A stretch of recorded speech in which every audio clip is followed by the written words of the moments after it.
come back for the second. India have won the test match. India have won the series. They're going to get back for two. India home. Lords goes wild. Hello and welcome to a new episode of the 81 All Out podcast. This is Siddhartha Vaidyanathan at Sidvi on Twitter. And I'm joined today by my co-host, Mahesh, who is at Cornered on Twitter. Hi, Mahesh. Hey, Sid. Hey, so today we are thrilled to welcome author and journalist Nicholas Brookes. Nicholas has recently written a fantastic book called An Island's Leven, the story of Sri Lankan cricket. This is by far the best history of Sri Lankan cricket that I have read. It's the most comprehensive. It covers a massive sweep of time, goes and has some fabulous research. It is out in the UK, and I can give you links to it to buy. It's going to release in India in December, and I would urge all my listeners to definitely pick it up. Anyone with an interest in cricket, anyone with an interest in Sri Lanka, and also anyone with just an interest in reading. It's a fabulous read. So congratulations on the book, Nicholas, and welcome to the podcast. Hey, Sid. Hey, Mahesh. Thank you so much for having me on. And thank you, Sid, for that incredibly kind intro. I will do my best to live up to it over the next hour or so. Would be great to talk to you about it. Before that, regular reminder to our listeners about two other books which we republished recently. First in last year, we republished Mike Marquez's War Minus the Shooting, a travelogue, which also has a deep Sri Lankan connection about Sri Lanka winning the 1996 World Cup. And Mike traveled through the subcontinent for that tournament. So please pick that book up. We also have Cricket Beyond the Bazaar that we republished a few months ago by Mike Coward. This is about Australia's tours to India before 1990. It primarily focuses on the 80s. And so please pick that book up too. That has primarily was about India and Pakistan, not Sri Lanka, but anyone interested in cricket history will love that book. So yes, coming to this book, Nicholas, tell us a bit about the impetus to write the book. What got you there? You do mention it in the book, of course, that you were in Sri Lanka and that you were watching a few games there, and it sort of really tickled your imagination. But it'll be great to have a bit of an idea of what brought you to writing this fantastic book. Well, I think the first thing to say, Sid, is that I was born in 1990, so I don't quite remember the 96 World Cup, but my kind of cricketing memory kicks in not long after in what I guess think of as the Harlem Globetrotter era, when Sri Lanka were this kind of like larger-than-life team to a little kid from South London. They seemed almost otherworldly, like these colossuses just playing a different kind of cricket. And then, through, I guess, when I was a sort of teenager to early adulthood, it was that era when they were in every World Cup final. So I guess I grew up with my sort of understanding or perception of Sri Lankan cricket was probably quite different to the reality. I had no idea that they had played their first test in 1982. I had no idea that they hadn't been given a tour, a sort of multi-test tour to England until after 98 till I think 2001 was the first time. So, I mean, I'd kind of seen them as not just always part of the furniture, but as this kind of incredibly dynamic, world-beating team who were really central in my upbringing. And so there was that kind of thing. And then as an adult, when I sort of got more interested in cricket history, started to learn more about the history of Test cricket, and started to realize that there was just this incredible paucity of literature covering Sri Lanka. I went to the MCC library at Lords to do like a bit of looking around, a bit of research, and I saw that every other country had huge shelves, stacks and stacks of books. And Sri Lanka was really like one little column of 7 or 8 books, a few of them by ex-cricketers, a few of them really old.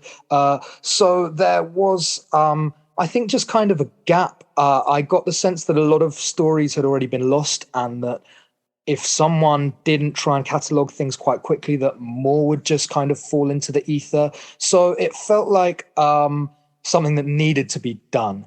And I went to Sri Lanka actually for the first time on like a kind of 2-week research trip, and I just instantly fell in love with the place, with the people, with the food, the culture, the prevalence of cricket. And I think coming from England, it's probably not unfair to say that the cricket community can feel quite closed off. If you want to try and interview someone, it sort of wanting to do that and actually being able to do that feel like very different things. Whereas you go to Sri Lanka, and I found that it was fairly easy to talk to people, and that everyone wanted to tell their stories, and that the cricket community was not only kind of welcoming, but also pretty small and closely entwined. So everyone I spoke to put me on to someone else. I ended up the first 2 weeks that I was there doing, I think, about 15 interviews, just because they sort of bang, bang followed on after each other. And then I came home. I sort of thought about writing the book from London and taking research trips to Sri Lanka. And I soon realized that I would never be able to kind of immerse myself in the cricket and the culture and the history unless I lived there. I had no idea how I was going to quit my job and just move to Sri Lanka to write a book. So I got struck a deal with St. Thomas's, which is one of the oldest cricket schools, kind of really seminal to the development of Sri Lankan cricket. And they agreed that I could teach literature a couple of days a week, and they'd give me a room and board, which turned out to be just the most incredible arrangement. It was something that I did sort of partially out of necessity, but it gave me a kind of instant connection to the cricket community, and also a bit of an understanding of how Sri Lankan institutions work. And yeah, I was there for a couple of years, and I think the more I found out, the more fascinated I got, because as far as I can tell, Sri Lanka's got a really kind of unique, incredible cricket history.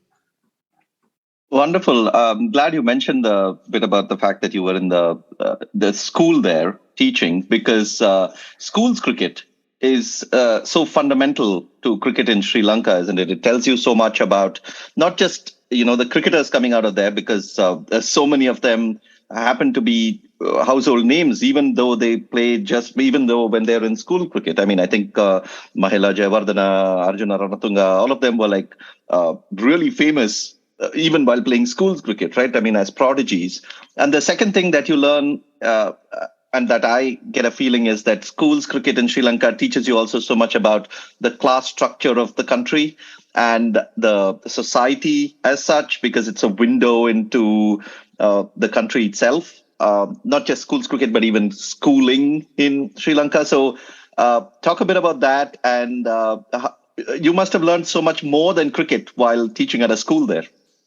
Yeah, I mean, absolutely. I think that I've looked back on the project and thought that maybe I could have done it in a different way and just moved into a sort of apartment in Colombo and done all my research, and I would have got such a narrower view of Sri Lanka and Sri Lankan society. I think you're right to touch on the fact, first of all, as you said, Sid, about schoolboy stars. I think I was remembering this morning, in Marquisy, I think he talks about Mahela Jayawardena at Nalanda, right? Which is he even spells the name wrong and says Maheli. But I mean, looking back on it, I came to read that book, I think probably in 2018, and you look back and Mahela is one of the greatest batters who's ever lived. And that was already kind of clear because of this schoolboy structure. It's always been the way that schools cricket, I guess, has a bigger following than club cricket. I think part of that is because Sri Lanka, I think, is the only test-playing nation or major cricket nation that doesn't have a sort of first-class system founded on provinces. It's got more of a like Premier League or IPL-style club system. So lots of the clubs are based in Colombo, where cricket is really at its strongest. And I don't know, the club games never really captured the imagination of the public. It's schools cricket, which has always had a lot more of a following. The 2 and 3 day matches, which draw just huge crowds, especially the big matches at the end of the season. But you're right to say, Sid, that it is quite a kind of elitist, insular little thing with maybe 10 to 12 schools providing the bulk of Sri Lanka's cricketers kind of over the whole course of the history, or especially through to the 1990s. And it's predominantly kind of in the early days, especially, it was anglicized schools in Colombo. Royal and St. Thomas's were the two biggest, both founded by old Etonians who, I guess their kind of founding mission was to build these sort of citizens of empire. So they're deeply linked to colonialism, and I guess kind of their place in broader society is somewhat awkward in that sense. And I guess, yeah, the schools thing kind of links you to this other strangeness, which is I always assumed that cricket in Sri Lanka carried this kind of pan-national appeal, which it very much does nowadays. But that's really a recent phenomenon. And for much of Sri Lanka's cricket history, cricket was kind of the plaything of a small group of urbanized upper middle classes. Yeah, and that's pretty much true, I think, of India and Pakistan as well, especially in the early years and before even before Test status, when there was all the pre-test history for these countries.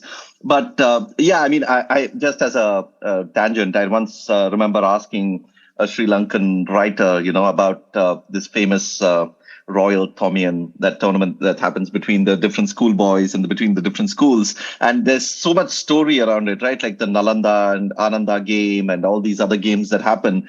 And in my imagination, it was, this sort of centerpiece of Sri Lankan cricket that, everyone looks forward to and all that. And the interesting response from the writer was that, you mean you want me to write about this bunch of elite, high-class farts who are just immersed in their own bubble and have no idea about what's going on in the world? And then that's when it struck me. I'm like, oh, okay, yeah, this is how elitist and privileged this sort of bubble really is.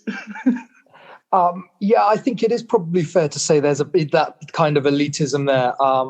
I mean, it's crazy when you're in the midst of it, the sort of revelry that you get. They do something called a cycle parade, St. Thomas's, the day before their big match against Worrell, which is they go from Gulface up in the center of Colombo back to Mount Lavinia, which is, I think, about 8 kilometers, with huge open top buses, boys on bikes. There are parents in these kind of big cars with black and blue flags out the windows, and it literally shuts down traffic on one of the biggest roads in Colombo. And so I guess that gives you a little glimpse of maybe a bit of entitlement, but it seems to be tolerated in Sri Lanka in a way that it certainly wouldn't be in England. I was kind of imagining if Eton Harrow had a procession down Oxford Street or something, I don't think it would be particularly kindly received. that should have been a book Marcus would have laughed up instantly. he would have been on it. All right, Mahesh. Talking of the elitism, and if you're not from that culture, right? I mean, some of them, like for instance, the Anglo sort of school-based, gentlemanly. In fact, one of the passages in the book talks about Mr. Walker saying that cricket is a gentleman's game, and he makes an exception to that, saying, but the Sri Lankan, I think you say he's not. He's colorblind. So he's open to the idea that people beyond like the English white people can embrace the game and enhance the game, which is very liberating, very liberal. But at the same time, he still sticks to this view that cricket is fundamentally a gentleman's game, right? There's one part of it which is dogma and one part of it which is liberal. And they both coexist in his embracing of cricket in Sri Lanka, not just embracing, also developing cricket in Sri Lanka. Yeah, I think you're right, Mahesh. And you're right to touch on Ashley Walker, who I think is such a seminal figure. And without him, I think that the course of Sri Lankan cricket could have developed quite differently. He came to Royal from the UK. He had been at school at Westminster. So I think he played some of the first schools matches ever as a schoolboy, and then had been a good cricketer. And he came and really made sure that the kids at Royal played cricket. He started the Royal Thomaian clash. And I think, up until then, cricket in Sri Lanka had been a purely game for the Brits, for soldiers, sailors and planters. And so Walker was seminal in breaking that and in sort of including local cricketers. But at the same time, I think he still held sort of fairly traditional views, and that cricket was a kind of moralistic thing and was a way to inculcate kind of Western gentlemanly spirit. Yeah. And one of the things that struck me, which I kind of hinted to you before we started recording, is that as an outsider, there's a certain perception that you have of a place which you don't realize. Like the class system of, let's say, England is quite well known outside. But the class system, let's say, in countries like India and Pakistan and Sri Lanka, you only understand if you're part of the system. So when I first went to Sri Lanka to watch cricket at SSC, for instance, I didn't realize that SSC was this posh, snobbish place. For me, it's just another ground. In fact, in my mind, growing up watching cricket in Sri Lanka, I always thought Premadasa was the sort of marquee stadium and SSC was like this poor little cousin. And then you realize that that's not true. In fact, I'll come back to the piece that you wrote. And then I always thought, especially as a Tamilian coming from India, and I know that P. Saraol is the home ground of Tamil Union Club. And I used to think that, it's probably a poor ground, not well maintained. The big matches are not played because it belongs to Tamil Union and so on. And then going back to the essay that you wrote in TCM, which was quite revealing for me because I had been watching cricket all my life. And I think you wrote this piece in 2018. And that's when I realized that the whole idea of my image of the three grounds are completely opposite to what they are. That SSC is the posh one. Premadasa is the one which a politician built to take the game to the masses. And as much as Pisara belongs to the minority in Sri Lanka, it belongs to the minority, which is the posher sort of segment of the minority. I mean, Jaffna Tamil is not the same as someone who plays cricket in Pisara Oval, right? It took me I was a bit ashamed that it took me pretty much decades before I got to that point. And thanks to your piece. Well, I'm really glad that it was illuminating, Mahesh. And I don't think you need to feel ashamed at all, because I think, as you say, coming to Sri Lanka as an outsider, these things can be very arcane, and they're not necessarily that easy to pick up on, the way that class dynamics work, the way that kind of something like language feeds into it. They're not necessarily that easily discernible. And I think that was definitely something that I found with my research into Sri Lanka, was that trying to understand the kind of class dynamics which have been played such a major part in Sri Lankan cricket history was not necessarily as simple as it is somewhere like the UK. Let me actually, get to some of the themes of the book.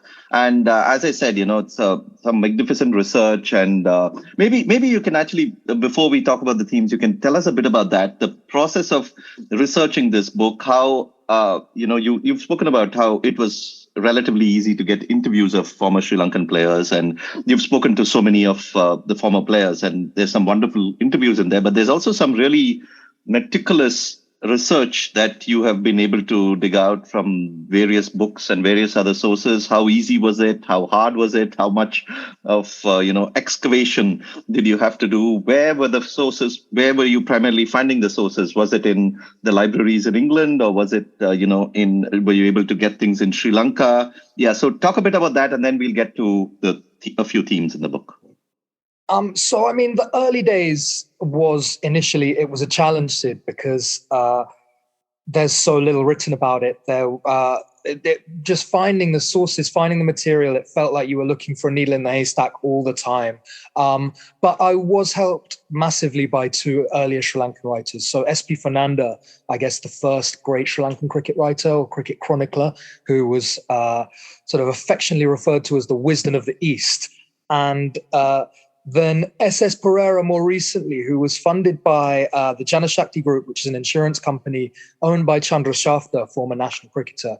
And they funded him, I think, in the 1990s to do a book called The Janashakti Book of Cricket, which is like a huge historical document, but it was pre-internet, so it contains quite a few errors. And it wasn't written in sort of narrative style. It was compiled really as a record. So you've got years and things that happened. So those two were hugely helpful as a kind of starting point.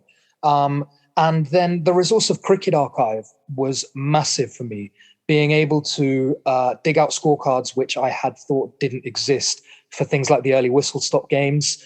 The library at Lord's was very helpful for some early bits, and then especially the National Archives in Colombo, where they've got newspapers on, I think, is it called microfilm, going right back to the 1800s. So I could get in there and for some of the early tours, find out newspaper reports. I felt I was also incredibly lucky to kind of strike on the descendants of some of the earlier cricketers. So where people weren't living any longer, I was kind of able to talk to a daughter or a granddaughter. So I think that was the case with cricketers like Sathasivam, Desaram, Bill Greswell, Tommy Collart, and Churchill Gunasekara. So I was, those people, descendants of cricketers, opening doors and sort of sharing their childhood memories. I was incredibly touched that happened, and it was hugely helpful in trying to understand the early years and also provide a bit of color to some of those early characters.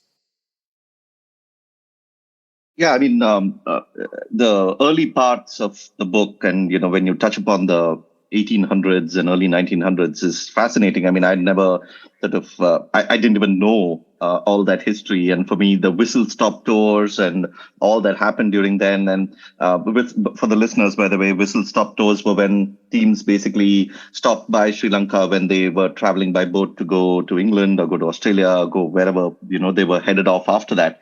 And, usually they got like 3 games. Sometimes they got like, a very few games. So for Sri Lankan players, it was so important to do well in those games and be recognized. So, some of the chronicles that you have are really wonderful to read. I'm going to forward a bit. I mean, there's a lot of great early history here, but I'm going to forward a bit to the 40s and 50s to talk about this character who has always fascinated me and who you write in quite deep detail about the book. And you also say that he was probably Sri Lanka's first homegrown cricketing hero. This is M. Sathasivam, who has a certain aura and charm about him. And especially when you talk to people from old-timers from Madras, who have heard about him playing in the Gopalan Trophy and playing in a few other games in Madras. It comes through that here was this extraordinarily stylish batsman, and a batsman with so much of time on his hands, who could destroy bowling attacks with really great flair. So, but there's also a darker side to the Sathasivam story with what happened after that. He was accused of murdering his wife. He was in jail for a period of time. His reputation really went off. And then on the third prong, you also have him as a certain Garfield Sobers of Sri Lankan cricket, who, loved to party hard and then go out there and, smash the bowling around. There's a certain cavalier attitude about him. So talk a bit about Sathasivam, and also you've spoken to his daughter and a few other people. It seems that even today, there is sort of a deep sort of charm and aura about him going around when people talk about him. Yeah, absolutely, Sid. I think he's a really larger-than-life character. It's interesting that you strike on Madras old-timers, sort of sharing stories of his Gopalan feats, because I had the same in Sri Lanka with Colombo old-timers. And I mean, Sri Lanka had, or Ceylon as it was then, had great cricketers before. There'd been Churchill Gunasekara, who'd gone to England and won the county championship. There'd been FC Desaram, who was at Oxford and smashed, the great Australian team for 100. But I feel that Sathasivam, the kind of colour and charm that he brought to cricket, made him Sri Lanka's first homegrown star. Everyone always strikes on the appearance, which was the buttoned-up silk shirt with a little silk cravat tied around his neck and a cap kind of perched rakishly on his head. And I've always found that interesting because, sport's often described in terms of performance, but Sathasivam, he really, I feel, took it to kind of another level and saw himself as performer first and kind of cricketer second. His career is full of whimsy. There's stories about how he'd turn around to the keeper and ask him to pick the shot, or sort of look to cover and whip the ball through square leg, all these little tricks that he employed. And he was very open to admit that he preferred a gin and tonic at the water break. So, yeah, there was like lots of these kind of little whimsical elements, I think, which really endeared him to the Sri Lankan public. Yeah, I mean, just as an anecdote, there's this. There was the famous Indian cricket writer Rajan Bala, who apparently, when he was starting out as a cricket writer, he once approached the Indian spinner Ghulam Ahmed, and he said he asked him who was the greatest cricketer that you saw. And Ghulam Ahmed said he's someone who you wouldn't have even heard about. And he said, who's that? And he said, he spoke about Sathasivam, and he said, he spoke about what a great, great batsman he was. And and then, of course, Rajan Bala went on to, learn a lot about him and write about him. And in fact, I got introduced to Sathasivam because of a lot of Rajan Bala writings and Raju Bharatan writings, and people who, were of the older generation who were absolutely fascinated by this cricketer from Sri Lanka who just came and, took bowling attacks apart. So, that's... The other thing is that, of course, you go deep into his time where he had this, accusation against him, where he was in jail, and where it's really like, here's this cricketer who everyone loves for the way he plays, his style, his attitude, and then suddenly he's accused of murdering his wife and he's spending time in jail. I mean, that at that time, in with that kind of a milieu around cricket, must have been so deeply scarring for a man like that. Yeah, I mean, it's an incredible, sort of remarkable story, isn't it, Sid? I'm glad you struck on Rajan Bala and Ghulam Ahmed, because I think Ghulam Ahmed was kind of enchanted by what is the sort of quintessential Sathasivam innings at Chepauk in 1947.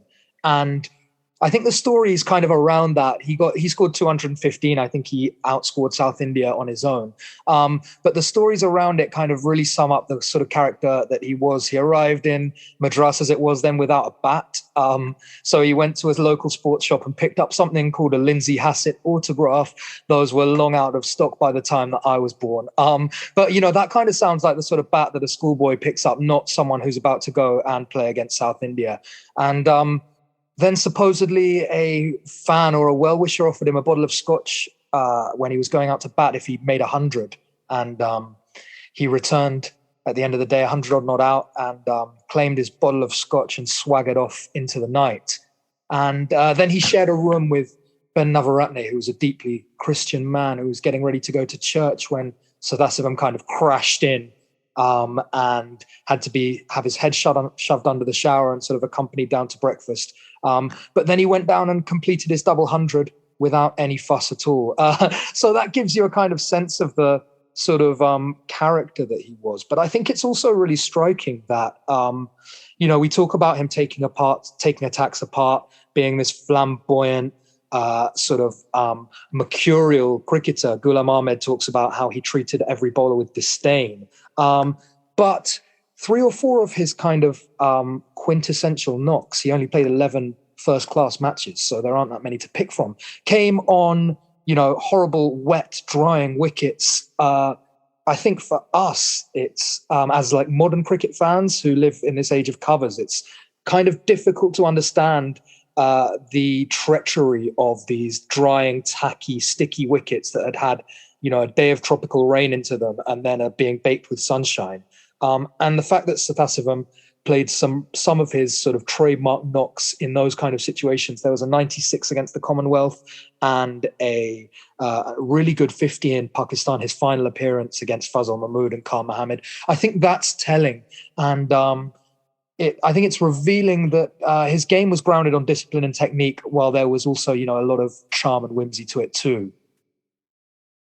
Yeah, I mean, absolutely. There's always the myth overtakes the reality in many of these cases. I mean, I'm sure, 50 years later, when we're talking about Jayasuriya, people are just going to think, paint this picture of this dashing, flamboyant cricketer. When Jayasuriya has also played a number of other kinds of innings, and he's not just been coming and smashing it all around. But yeah, Mahesh, you wanted to go back. No, I mean, we'll finish Satha and then I'll go back a little bit. But Satha is also the kind of cricketer that, that lends himself to myth, right? That lends himself to myth making. And like you talk about Gundappa Vishwanath, you talk about Barry Richards, you talk about Sathasivam. It is we all want to contribute to it. We want to willingly believe it. Even if it's unbelievable, we want to willingly believe it. And if we didn't see it, and if there are any sort of cynicism, I always curse myself. Oh my God, I wasn't alive to see that, rather than questioning, come on, that can't be true. But there are some cricketers like Bradman, for instance, or Jeffrey Boycott, for instance, where if there are myths, you want to break it. you want to bust that myth, right? But cricketers like Satha are like such romantic cricketers that not only are you willing yourself to believe it, but you also want to propagate it further. No, and I think that 215 that Nicholas brought up is absolutely vital, because you go into this stadium, you've probably never heard of this cricketer before, and then you just see him bat the way he was known to bat. He outscores the opposition. I mean, there is a certain magic in that feeling of as a spectator or as a cricket fan, to just go into a stadium, know nothing about a cricketer, and then see how extraordinarily good he can be. I mean, that obviously lends itself to myth and so much of romance around the game. Yeah. Yeah, absolutely. And I think the other time was against the Commonwealth, where it was a Frank Worrell-led side. They went and smashed a huge total on the first day, and then it rained overnight. And Sathasivam made, I think, 96 of Sri Lanka's 140 or something. And, that led Worrell to say that he was the greatest batter he ever saw. So kind of this myth and this legend that we've built around Sathasivam in terms of first-class cricket. I mean, he played a lot of great innings in Sri Lankan club cricket, but the sample size is incredibly small. And,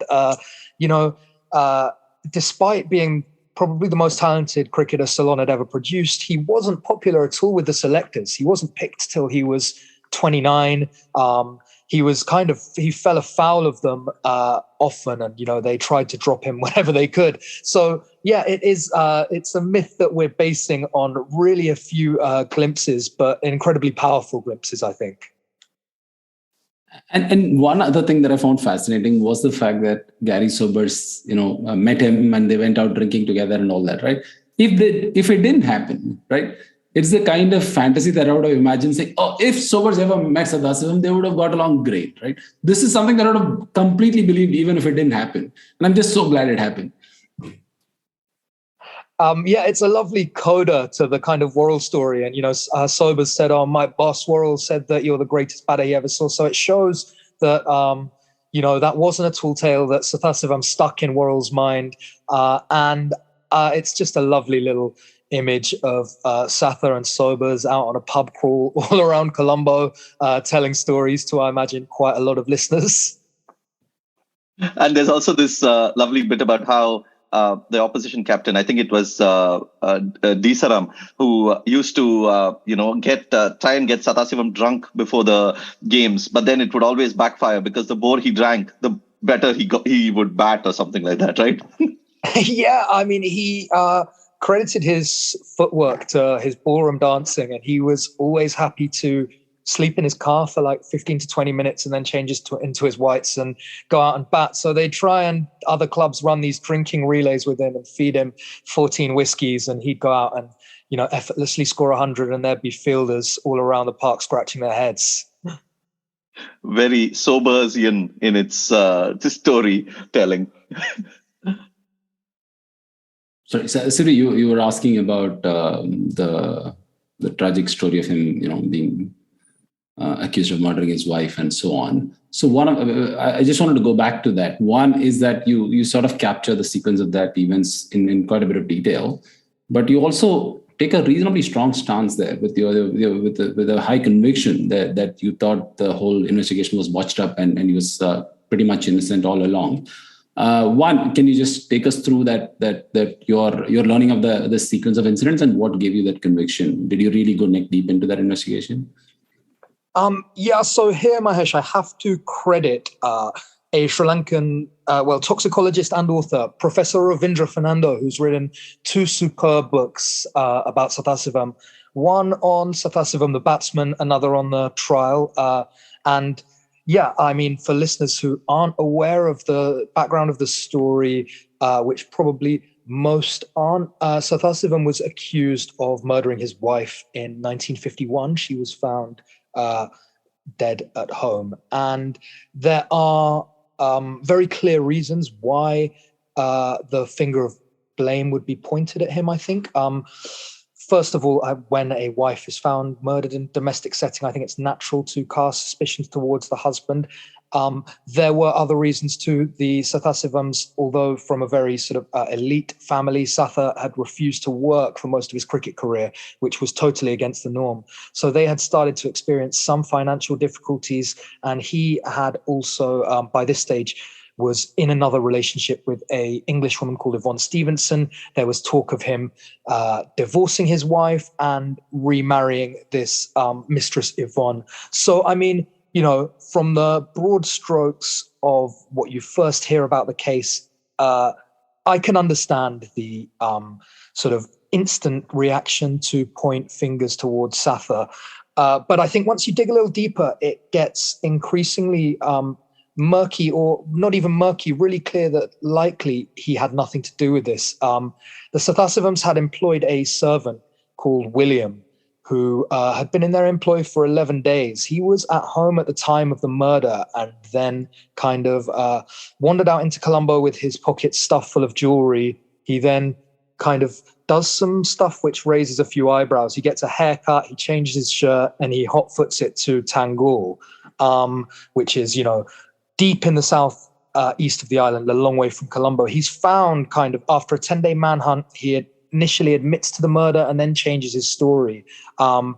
Somehow the chief of police kind of goes against some of his other officers and decides to give William a full pardon and use him as the star witness for the prosecution at the trial. And I mean, when he gets to the stand, his kind of testimony is just riddled with sort of unexplainables, with things he's forgotten, with other things he's suddenly remembered. I think he claims to remember being paid 3 rupees by Sathasivam, but then can't remember whether a policeman gave him 1,000 rupee bribe or not. He says, I just don't know if it happened.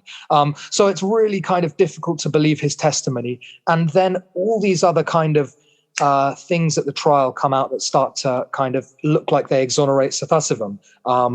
The cab driver who picked him up from the house that morning says he remembers seeing his wife stood in the doorway when Sathasivam left. And then the local toxicologist, Professor De Sarum, says that the murder must have happened after Sathasivam left the house.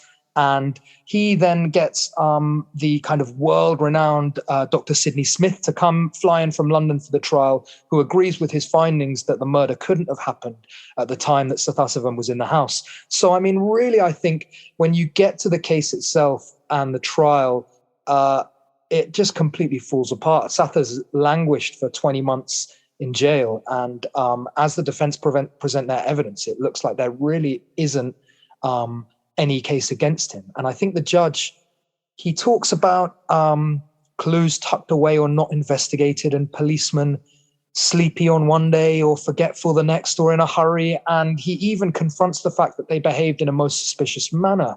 Sathasivam's defense lawyer asks for the judge to go further than a not guilty verdict and declare his client innocent, which the judge says he cannot do because that would sort of automatically mean that William was guilty, which he wasn't prepared to state in that context. But I think you really do get the sense that the police's case just completely crumbles at trial. It's got an extraordinary story, and I've heard so many people talk about it in the past. But I don't think it's captured in such sort of details and in such comprehensive timelines. And I'm just really glad that I read this book, because I've read these stories in pieces, but to see that all in one place was very reassuring for me. On that grim note, I don't want to linger on this too much, because we want to celebrate a life like Sathasivam. But just to sort of on the whistle stop tours that Sidvi pointed out earlier, one of the things that really fascinated me was the fact that, I'd read these in pieces. I knew Bradman had been there. I know Bradman didn't come to India, but he'd been to Sri Lanka. I knew Keith Miller had been there. But just the names, the star-studded sort of lineup that seems to have come to Sri Lanka at different points in time. Jack Hobbs came there, Jardine came there, Keith Miller came there, Sobers came there, of course, not to play, but Bradman came there. It's like just the star-studded lineup who seems to have touched Sri Lanka. In fact, I didn't even know that Bradman played in Sri Lanka even before he played in England. So the second country he played in outside of Australia was actually Sri Lanka. So I didn't know that. So it was quite revealing to find all these things in one place. I kind of read them in different places, but to kind of read this as one cohesive history was remarkable for me. Oh, I'm really glad, Mesh. And I mean, I was surprised too. I think it is a great kind of anomaly or strangeness that, Sri Lanka, who are kind of in the wilderness and not even on the fringes of the ICC at this stage, sort of well out of the cricketing establishment, they had Bradman come and play twice, really at the bookends of his career, 30 in 1948, when, I mean, he didn't play in New Zealand, India, Pakistan, the West Indies, South Africa. So the Sri Lanka was incredibly lucky to have some of these cricketers passing through. It owes a great debt to the Suez Canal for that, which changed the course of ships, I think, and meant that Sri Lanka emerged as the natural transit point for ships between England and Australia. So often these Ashes-bound cricketers could be persuaded to sort of take a day off their boat and stretch their legs and play a game of cricket. It's one of these kind of incredible stories that ended up happening the way it did. And I think it did a huge amount to kind of nourish Sri Lanka's cricket imagination and also provide a real yardstick for their cricketers. Mano Panaya, who opened the batting for Sri Lanka in the 1960s, said to me, you hear about these guys on the radio and they seem like superheroes. And then you see them up close and it can be a little different. And so I think the whistle stops were huge for Sri Lanka in kind of that sense of self-affirmation as much as nourishing a collective kind of cricket consciousness. In fact, if we have sufficient time for this podcast, I would have asked you to pick like a Dream 11 from the Whistle Stop Tour representatives. I totally forgot about the Invincible Tours. I mean, there was Neil Harvey. Then even before, was Grimmett also there? I think Grimmett was there Grimmett too. Was there. And the whole Invincible team was there. And it's unbelievable. It's like, I wouldn't have imagined that so many people would have been to Sri Lanka before they went to so many other test playing nations, which were playing test cricket at that time. Yeah, I mean, it really is incredible. I mean, even right the way back to W.G. Grace playing there, I think in 1891. And I mean, for me, that's an incredible moment because local cricketers had just been incorporated into the Ceylon side, and this 20-year-old local boy from Royal College, Tommy Kellart, bowls W.G. Grace for 19, which, a huge crowd had gathered to see W.G. And that kind of sends them into a massive throng. I think it's probably the first real moment I can pinpoint of kind of national pride in Sri Lanka through cricket. And yeah, that is one that kind of really captured my imagination. Yeah, I like the fact that apart from all these great names, you also highlight the Sri Lankan cricketers who did well against them. So it gives them that prominence as well. And people like me get to understand and read how much how much those victories and those moments meant to people in Sri Lanka. I want to forward a bit to the 70s and 80s. So this is the time when Sri Lanka really getting pretty close to their international status, getting not international, test status. And, every single tournament and every single game becomes extremely vital for them to almost prove themselves on the world stage. And so, the 1975 World Cup, the 1979 World Cups, these are like huge moments for them because, each performance there is scrutinized. And if Sri Lanka doesn't do well, they're basically people writing that they don't deserve their status. And then if Sri Lanka do well, then they have this push towards it. One of the games that I want to touch on, and which is hardly spoken about actually in World Cup folklore and history. I mean, recently you had Zimbabwe defeating Pakistan and in the T20 World Cup. And you had a lot of people bringing up, Kenya defeating West Indies and Bangladesh defeating Pakistan and things like that. But the 1979 World Cup where Sri Lanka defeated India, I mean, that must have been such a huge moment for cricket in Sri Lanka. I mean, that was perhaps one of the the first biggest World Cup upset, so to speak. I mean, such was the victory for them. And can you talk a bit about that? And can you talk about, what that would have meant? Because 3 years later, they were to get test status. So that victory must have meant so much to Sri Lanka. Yeah, I think it meant a huge amount, Sid. And I think in cricketing terms, it's the final piece of the puzzle in terms of Sri Lanka getting test status. I think that they'd been pushing for a long, long time. I think when Sri Lanka got it, it's fair to say that maybe they'd waited as long as anyone sort of should have had to, or as long as any side has, in cricketing terms, at least. I mean, they were close to getting it in 1968, I think, before there was a failed tour of England.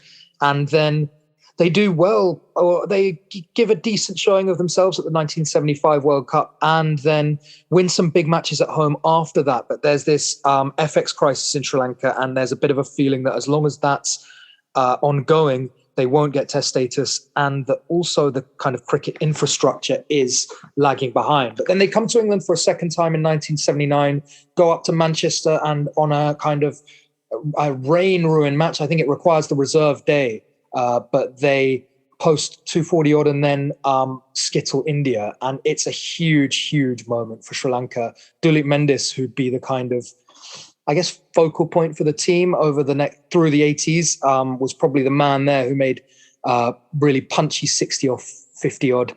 And I think after this, there's a sense that Sri Lanka can no longer be denied, and that it probably impels them at home to maneuver Gamini Dissanayake into the board presidency, who at that stage was a very influential politician in the government.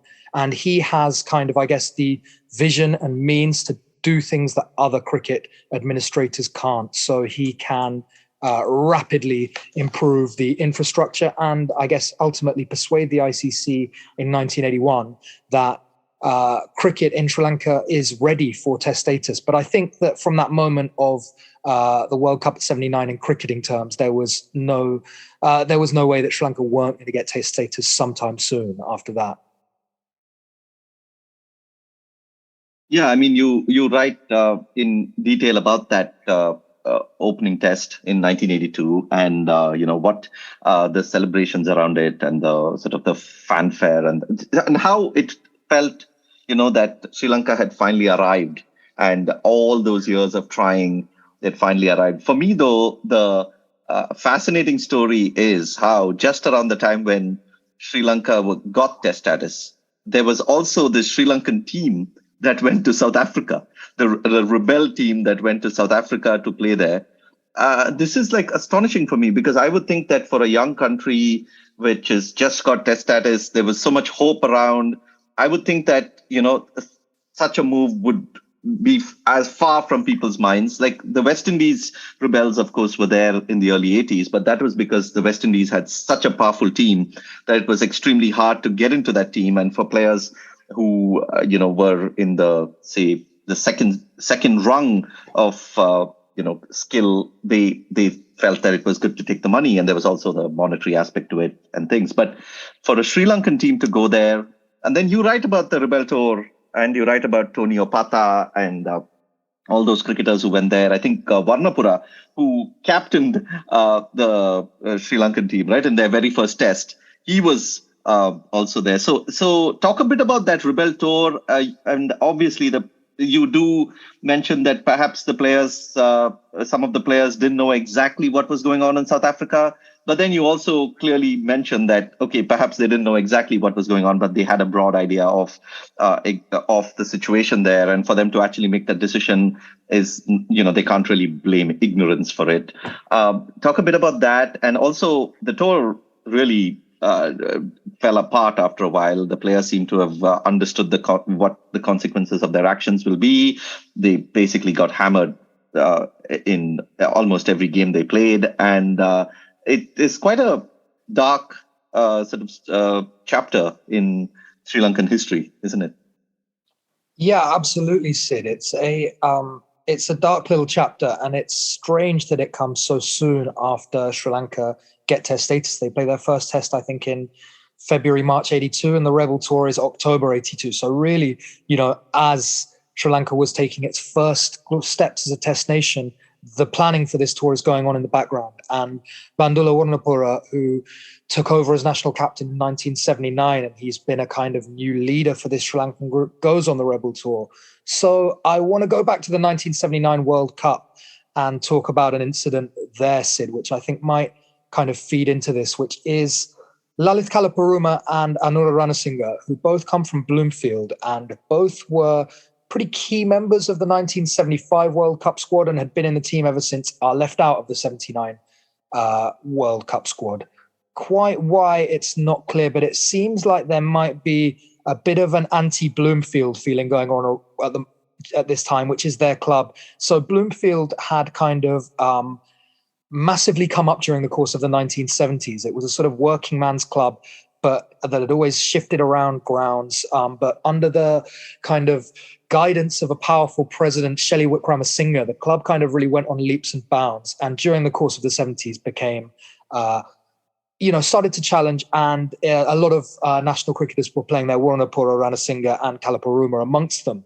And so Kalaparuma and Ranasinghe's exclusion from the 79 World Cup squad seems to have stung Bloomfield's fans. And at the same time, it kind of emerged that Abu Fuad, who was an ex-player who had been kind of the central figure in the 68 tour collapsing, people were starting to understand that he was really the kingpin of Sri Lankan cricket, pulling the strings behind the scenes. And so shortly after the World Cup back home in Sri Lanka, there's this tournament called Batsman of the Year, which Anura Ranasinghe wins to great kind of fanfare. And the Bloomfield fans, I think, decide they want a bit of revenge on Abu Fuad. And so they stick his name onto a dog, a piece of paper on a dog, and send it running around the ground.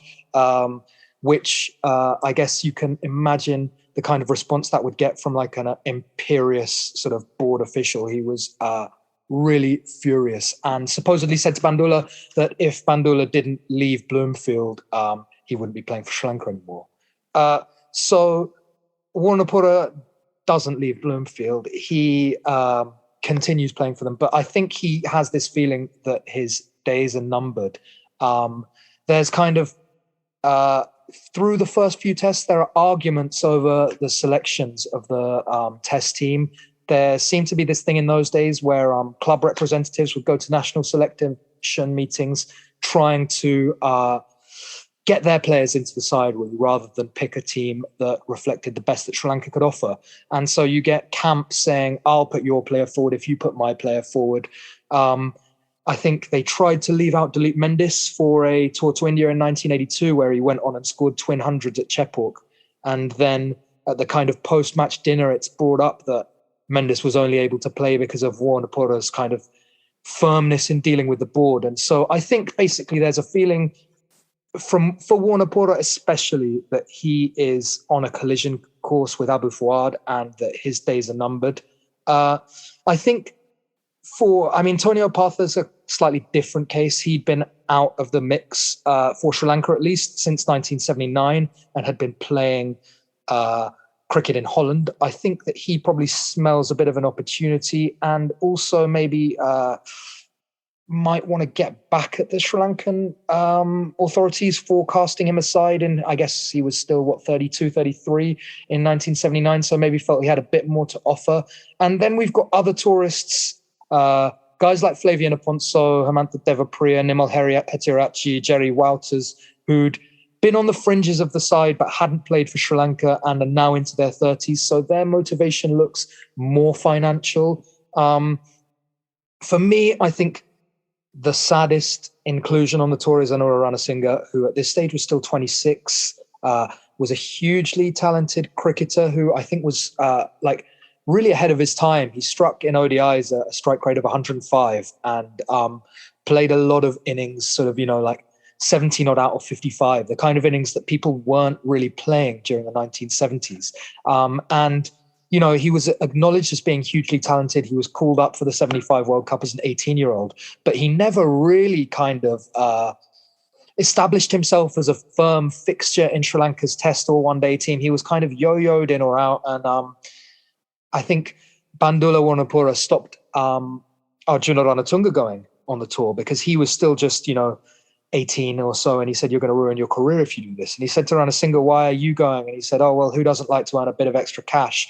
And as I guess we might talk about, Ranasinghe's life never really recovered from this tour. So it's hugely sad. I think it's hard to escape the sense that there was financial motivation for this and that a lot of these guys earn money from a smash and grab that they couldn't have earned across the rest of their cricket careers and were able to build houses and buy cars, things that they couldn't have done through cricket otherwise. But I also get the sense that if there wasn't a kind of antagonistic, autocratic board, this tour might have not played out the way it did. Yeah, I mean, there is that quote right at the end, right? You mentioned how I think it was Varnapura who says before the tour, had somebody just got all of us together and said, "Why are you going?" Then people might have actually introspected and not gone. Was it Varnapura? I think it was Lalith Kalaparuma who said that. Yeah. Oh, Kalaparuma. Yeah, Kalaparuma. Yeah, and I think it's especially so because I think certainly some of the players who went on that tour, or and some of the media around it, get the sense that people did speak to Roy Dias and Dilip Mendis and convince them not to go. And that I think I can see. Bandula, when I spoke to him about it, it was hard speaking to him about it. You could see that 40 years on, he was still really, really sad about what happened. And I think he felt that the administration maybe wanted him out of the way. It's a really difficult thing to kind of rationalize, because you feel sympathy for these players, but then you have to also acknowledge the fact that this journey into South Africa, this kind of bogus attempt to endorse multiracial cricket in South Africa, did real damage and probably in part paved the way for the West Indies to go the next year. Yeah, I mean, it is a sad part. I mean, it's also one of the rebel tours that is almost it's never spoken about as much as, say, the West Indies Rebel Tour, which thankfully has been spoken about over the years. And you even have Ashley Gray writing a book about the rebel tourists. You have, and of course, in England and Australia, the feeling seems to have actually been people seem to have gotten over it much earlier than before, because, players like Kim Hughes and Jeff Boycott and all of them, it's not like they carry a great asterisk around their careers. It's not like when people mention Boycott, they're immediately bringing up the fact that he went to South Africa. But for Sri Lankans, it seems to have hit so hard because, firstly, it was absolutely a failure of a tour where they couldn't really even compete because partly because of the kind of pressure they were under from back home. And it's also such a sad situation to be in when you're at a place, you can't abandon the tour because you need the money that you've signed up for. And at the same time, your mind is not in it because you don't want to play, because you realize that your life and career are in jeopardy. So, yeah, it's a really sad sort of chapter to read. And I'm glad that you have written about it in detail. And I'm hoping that there is more introspection and sort of writing about this, because it's important. It's an important lesson from history, and it shouldn't be forgotten. And the players also, people like Rana Singhe, it's a really sad situation to be in. And then his life also ended so young, and it's quite tragic to learn that. So thank you for writing about that tour. Oh, thanks, Sid. I'm glad that it struck that way, because it was really hard researching. It was one of the parts of the book that, when you tried to speak to people about, they closed up and stopped answering their phones and didn't want to talk about it. So I'm glad that I was able to get some of that detail and tell the story a little bit. I was incredibly fortunate to speak to Bandula and Tony Opatha before both of them passed away, incredibly unfortunately. But so I felt really lucky to be able to have those chats with those guys. I know Tony didn't want to talk to me about the Rebel Tour because he was working on his own book on it. So I hope that will still emerge at some point in some form. But yeah, you're right to say, Sid, that it was an incredibly hard tour. They, I think, were en route to South Africa. They stopped over at Singapore and got the news that they were going to be hit with these 25-year bans. And then I think at the same time, Gamani Dissanayake, who's the board president, and also because he's a government politician, there's no kind of appealing his ban that he lays out. That's judge, jury, and executioner. And so he also gives this vitriolic quote where he's something like, these lepers surreptitiously worming their way to South Africa need to know that they aren't playing fair with the coloured world. And so, I mean, I think you talk about how in England these things were glazed over a little bit earlier. I wonder if there's a bit of a sense of kinship that Sri Lanka is a country that has experienced colonial oppression, and now seeing this kind of racist oppression going on somewhere else, has a duty to kind of try and do all it can to stop it rather than do something that supports it. I mean, certainly when the guys got home after the tour, which goes horrendously, as you said, by the way, they lose, I think, most of the matches. They don't win a match on tour, and I think the last 4 are all innings blowouts. I mean, the team just wasn't set up to compete, and the stars, Ajit De Silva, who's the star left-arm spinner, has a bit of a breakdown. Bandula performs well below what we know he can do, and they don't really have the seam bowling stocks anyway. Even if everyone had lived up to their potential, cricket in South Africa was strong at this stage. I think that side was always going to get smashed without Roy and Dilip and the fast bowlers. But yeah, they come back to Sri Lanka and they get a really hard time. Their jobs are gone and there aren't any new ones. I think Warrenapura as captain faced the harshest of it and struggled to even get electricity connected up to his house. Ranasinghe was ostracized, depressed, kind of fell into the bottle and became an alcoholic, I guess. And even he did get his life back on track. These bans were rescinded in 1991 when around the time South Africa were welcomed back into the sporting world. And I don't think this was quite sort of West Indies, Danny Germs level of isolation and vitriol. But the guys I think they felt it and they wore it in the 80s. And I think that what Ranasinghe Premadasa did in cutting those bans short was right. I don't think people suffering in the way that Danny Germs, Herbert Chang have benefits anyone. And the Rebel Tour was a hugely sad part of Sri Lanka's history, but I think it's positive that some of these guys have been able to contribute to cricket and give back. I mean, Bandula was part of the Asian Cricket Council. Lalith Kalaparuma was chairman of selectors. Jerry Wouters has been team manager. Flavio Ponso even went on and played for Holland. So, I mean, I'm glad that happened and that these guys weren't left to kind of live with bitterness and regret all their days. 2 questions. One, it is quite obvious that economic vulnerability of those cricketers is what drove them rather than, for instance, for a lot of the English and Australian cricketers, it's just extra money. But for a lot of the Sri Lankan and West Indies cricketers, it was pretty much primary money, right? That's one factor. The second one is, a lot of these decisions are taken at government level. How informed by the cricketers? Did the cricketers understand the consequence of going there? I mean, you spoke with quite a lot of West Indian cricketers, which perhaps is a lot more severe than Sri Lankan cricketers. But it's a question for both of you. Did you think that the cricketers understood what they were doing fully?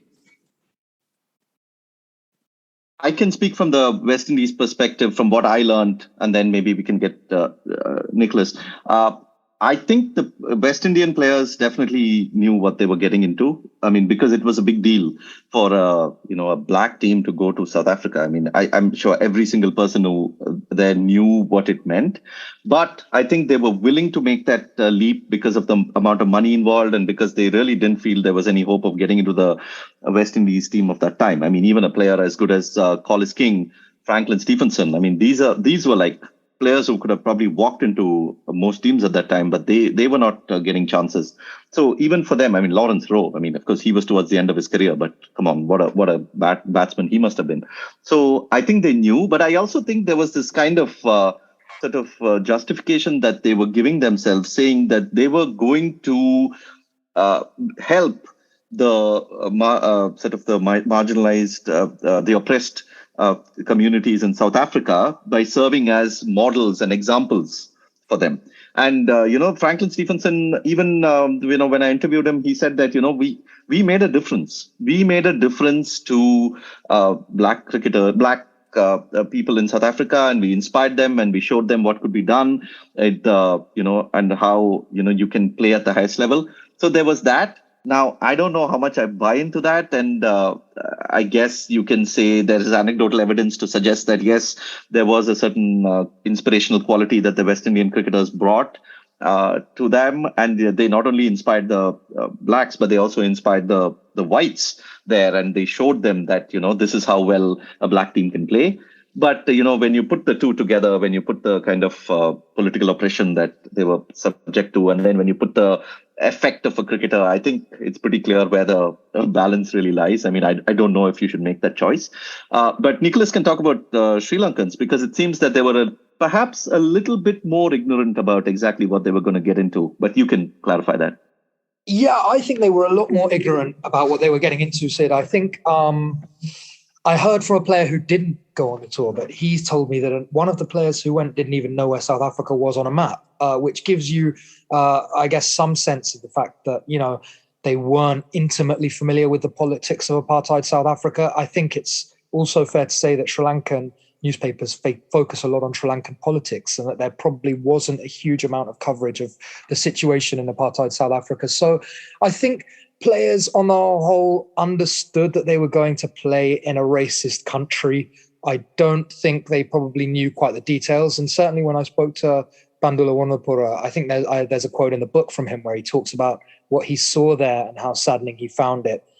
So I don't think they were intimately familiar with quite what they were getting into. I haven't heard the Franklin Stevenson argument put forward by any of the Sri Lankan team. And I think that after the tour, I mean, it had the kind of opposite effect of actually sort of bolstering white entitlement, seeing this Asian side come and perform so poorly. So I don't think that they can claim to be any saving grace from the Sri Lankan Rebel Tour, other than the fact that it does create a little bit of a vacuum, some of these players going, and you wonder whether maybe if that hadn't happened, would we get Arjuna, Aravinda, Gurusingha, Rosh Mahanama, Hashinta Karatne playing so much cricket during the 80s from such a young age? And would you then, I mean, for me, that's the nucleus of the 96 side. So can you sort of find a bit of cause and effect there? I'm not sure, but potentially. Yeah, I mean, it was the early 80s. So, I think they might have still made it, though they might have made it at a slightly older stage. I think people like Arjuna might not have played Test cricket as early as he did, maybe if there were these players around.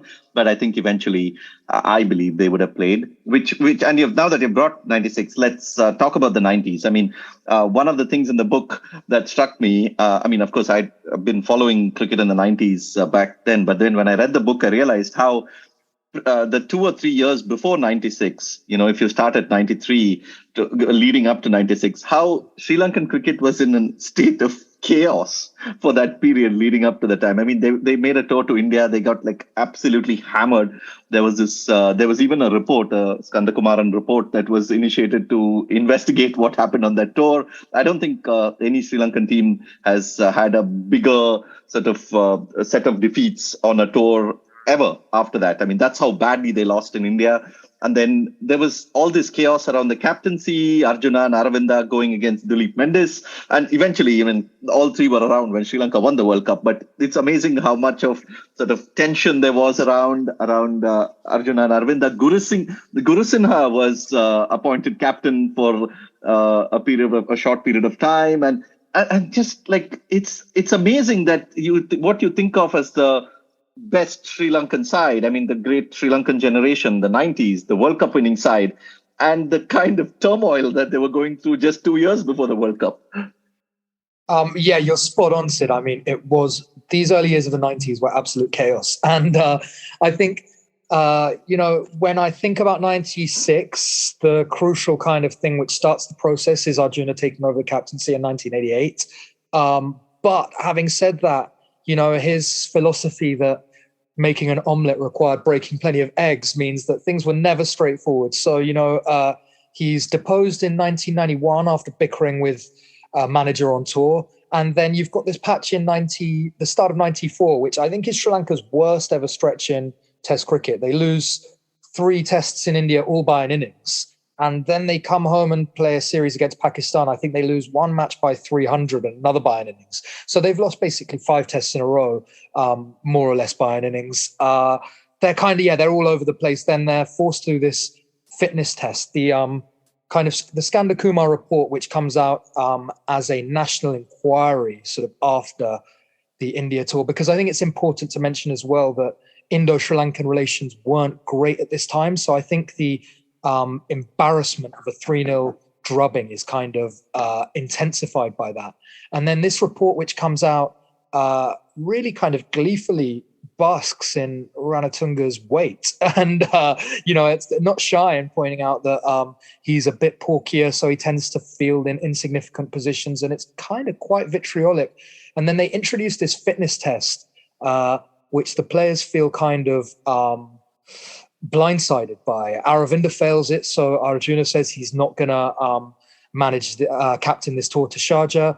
I think it's Roshan Mahanama who takes over, and there's these kind of sense of factions which emerge between basically Arjuna and Aravinda on one side, with Duleep, the team manager, in their camp, and then the rest of the senior players on the other side. Mahanama took over. I said Gurusena, Mahanama took over. I got confused because Gurusena plays this fabulous innings in Sharjah in that particular time when Aravinda and Arjuna are not there. Yeah, absolutely. That 100 against New Zealand, right, which almost brings Sri Lanka right back from the brink. But yes, I feel like you do have kind of Rosh and Gurusinga on one side and Aravinda and Arjuna on the other a little bit in these years. I mean, it's hard to say that exactly because Aravinda and Roshan Mahanama are very close friends. These guys had all kind of grown up together. So whilst, tensions and factions might emerge at some place, I think deep down there's a huge amount of respect and kinship between these guys. And I think things start to come back together sort of late 94, early 95. There's a tour to Zimbabwe, which sort of starts to heal wounds. And then Sri Lanka get their first away test win in New Zealand. And then we get Dav Watmore taking over as coach, which kind of, for me, is a real springboard, which just pushes the team onto another level in terms of their planning and preparation, their professionalism, their fitness, and their self-belief. And then I think another huge moment in kind of bringing things together is Australia 95, where, of course, Murali's called on Boxing Day. And I think whereas in earlier times, the Sri Lankan board might have responded by sort of sending him home, Arjuna stands firmly behind him. And I always feel like throughout the history of Sri Lankan cricket, there's this kind of sense of battling against adversity, which in many cases I feel sort of brings out the best of Sri Lanka. And I think that there really was, leading into the 96 World Cup, this backs to the wall feel. That was a really tough tour to Australia, a 3-month-long tour where they were accused of ball tampering. Murali's career was almost hit the rocks. There was all this talk of racial abuse in the sledging. Yet Sri Lanka made it through that. They kind of competed in the one days just against the odds. They grew through the tour, and I think that sort of sets them up for the World Cup. Yeah, I mean, two tours that I think, people, this book really highlights and people should really know more about is the Sri Lankan tour to New Zealand in 95, when extraordinarily they won a series in New Zealand. I mean, it wasn't as if teams went to New Zealand and won series that easily back then, but they did. And then they went to Pakistan and they came back from 1 down in the series to win 2-1. And again, absolutely extraordinary. I mean, how many, I don't know, they're probably only the second team in Test history to do that after, New Zealand and South Africa, I think, right? So yeah, I think they were. I do remember reading, I think it was the second time it had happened, the first time in about 20 years. Yeah, it's like extraordinary. I don't know the exact first time, but yeah, that was teams hardly went to Pakistan and won then. I mean, I think Pakistan was like an absolute sort of force, especially at home back then. So those two series really come through. And it's interesting how in that part about the New Zealand tour, when they won the series, you have Ravindra Pushpakumara there, who you've spoken to quite extensively for the book. And he narrates this some wonderful anecdote of how Arjuna and Aravinda were sitting there and he could see the tears in their eyes. And, it's so beautiful to come in at that moment because you've spoken so much about the chaos of the 90s. And then you have this tour in New Zealand, Sri Lanka, winning the series. You have the two, perhaps the two greatest Sri Lankan cricketers till that time, sitting there and in tears. I mean, when you think of how far that Sri Lanka team came from early 94 to March 96, it's just remarkable.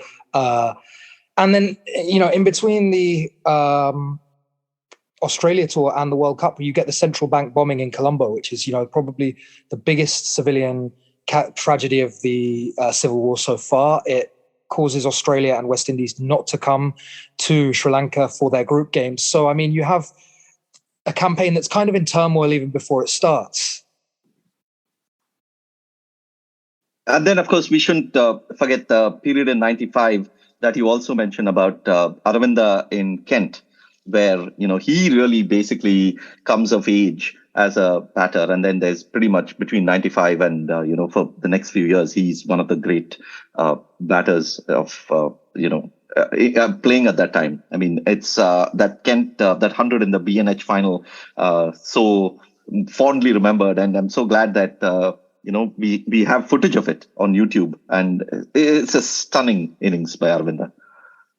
Yeah, it's such a blessing to be able to go back on YouTube and watch that. It's one of my favorite innings. And I mean, so much of cricket is lost into the ether. It's really great that we can see that Aravinda, complete masterclass in 95. And yeah, I think that's a hugely important thing in this World Cup push. I mean, Aravinda had been kind of Sri Lanka's artist, since the mid 1980s, but he had the nickname Mad Max, and I think that he kind of misunderstood what cricket was about, and he thought that it was smashing the best bowlers, and he didn't really understand that he needed to be a kind of backbone and fulcrum for the Sri Lanka side until he went to Kent and replaced Carl Hooper, and I think he knew that they'd taken a punt on him as a Sri Lankan overseas player. I think he was the first kind of Sri Lankan overseas to be in the county championship. There'd been Sri Lankan players before, but long before when you could qualify through residency. I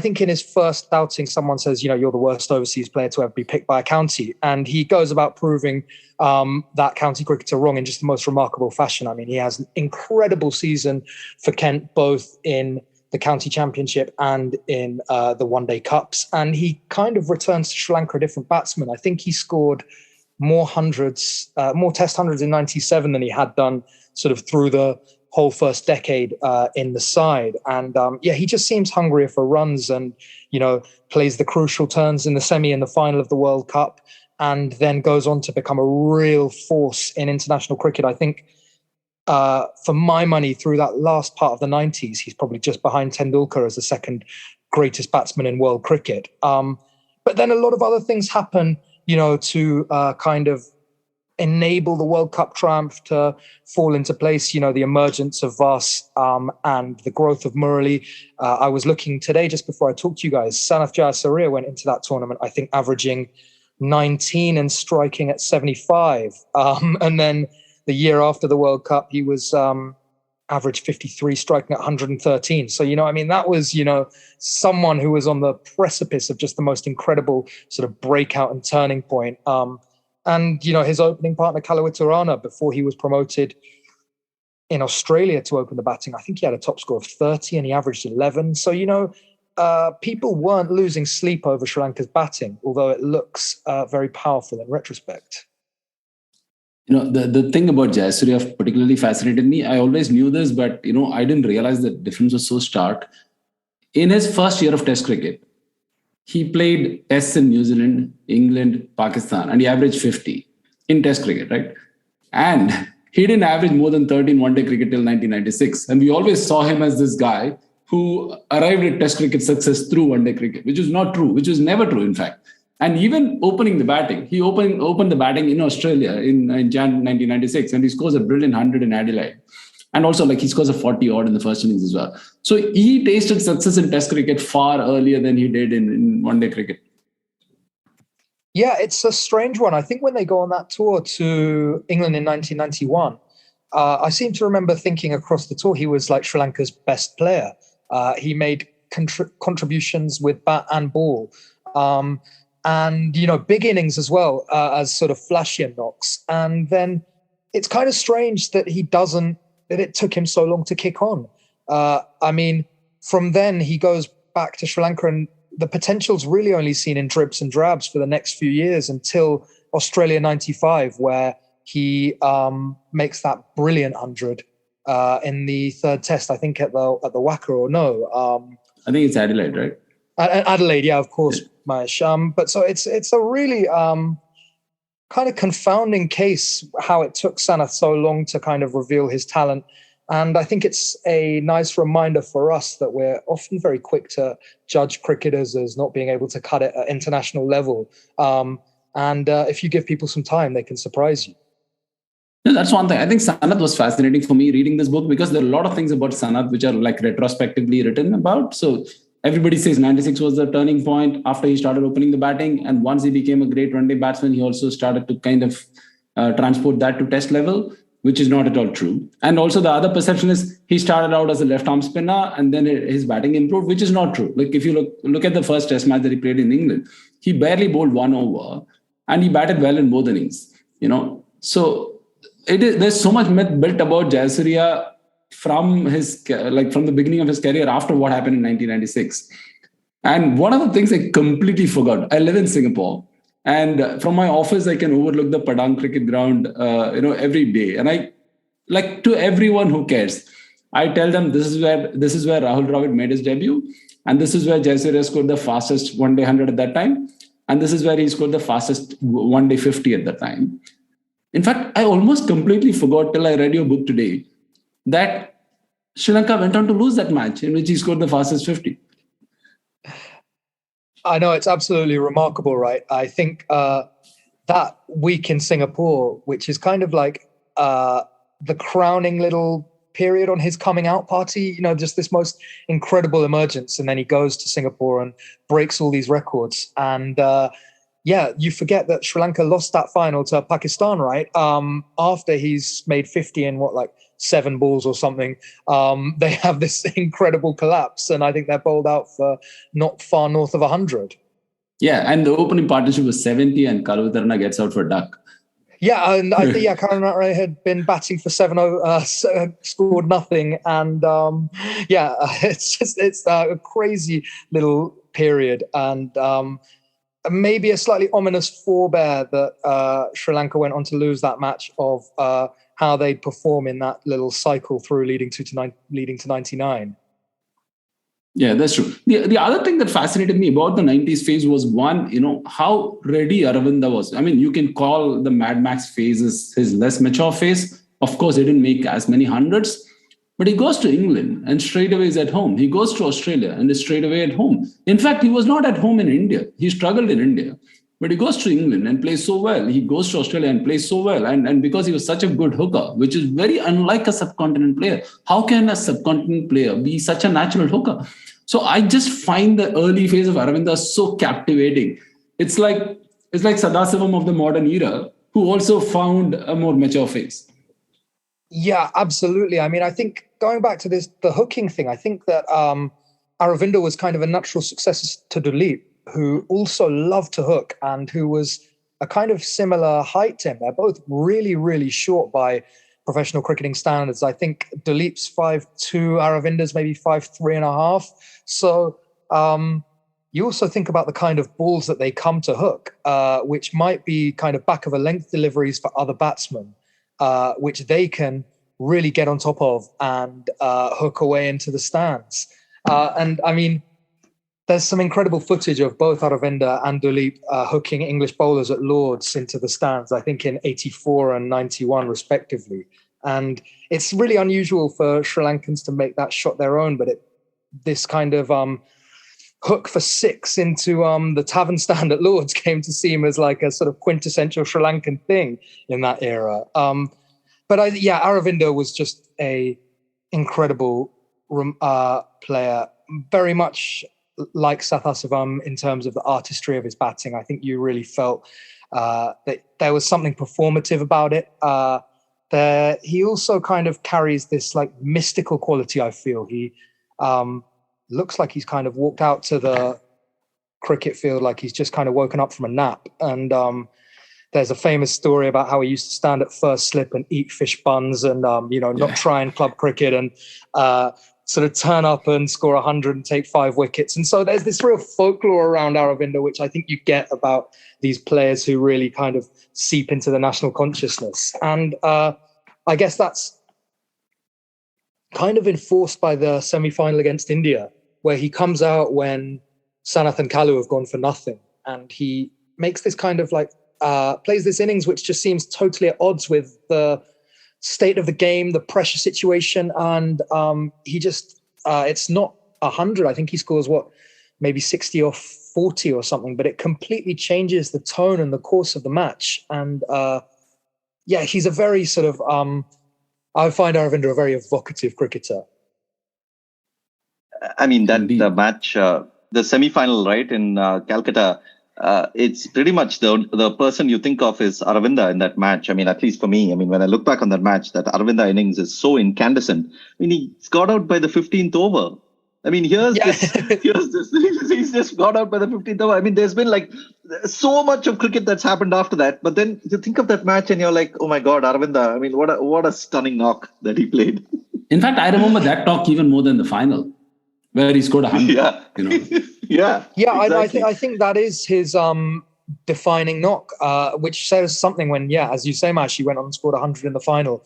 And I think, he was out in the 13th over or something, but yet he really just completely changed the complexion of that match I think kind of flooded Sri Lanka with confidence because, Sanath and Kalu had done so well up to that point.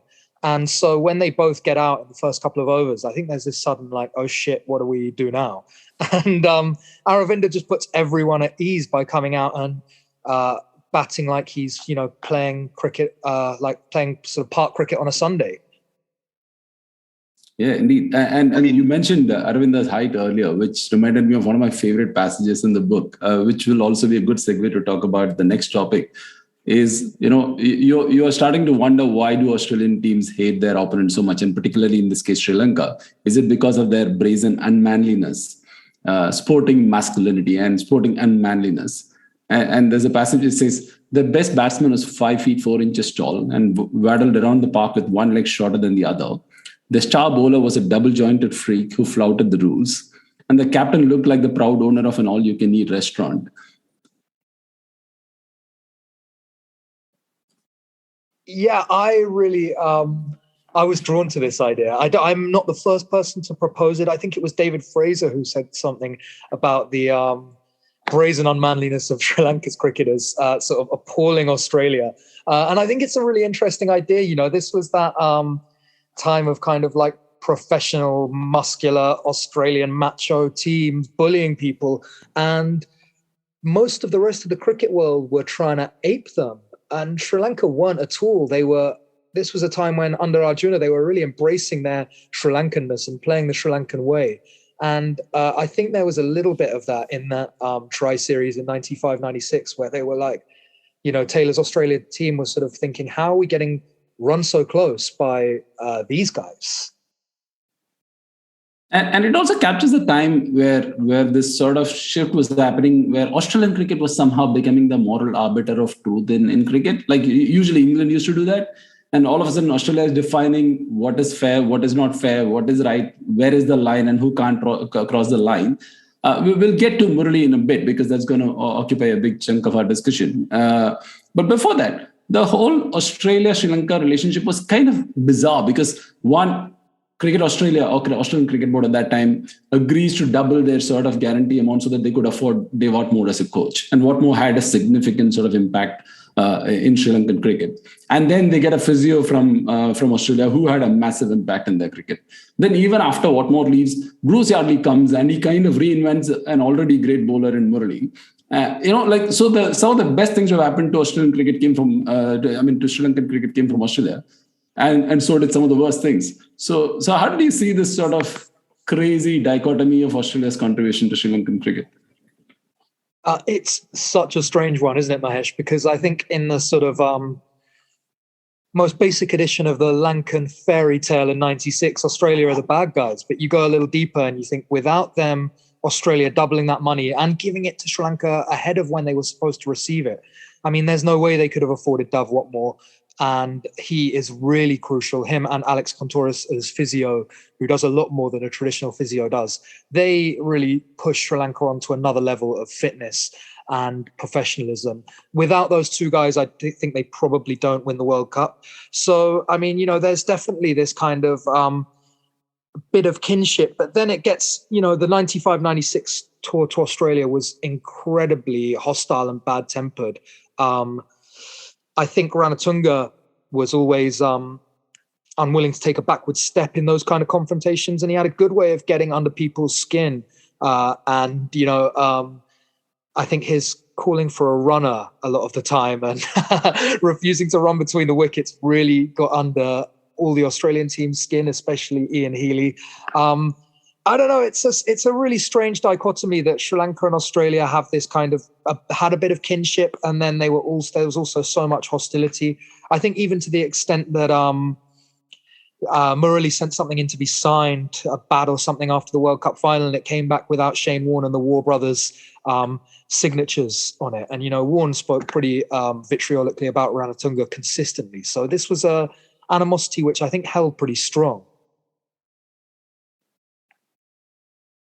Yeah, I mean, while all this chat was happening, it struck me how, one of the reasons why I really absolutely loved watching Aravinda was how like there was such a marked difference between the sort of the presence and visual effect of Aravinda when he wasn't batting and when he was batting. Like when he wasn't batting, you have this really, lovely guy walking around, bowling the ball, twirling it, and, generally having a good time. And then you see him bat and the position he would get into during strokes and the speed with which he would hit the ball.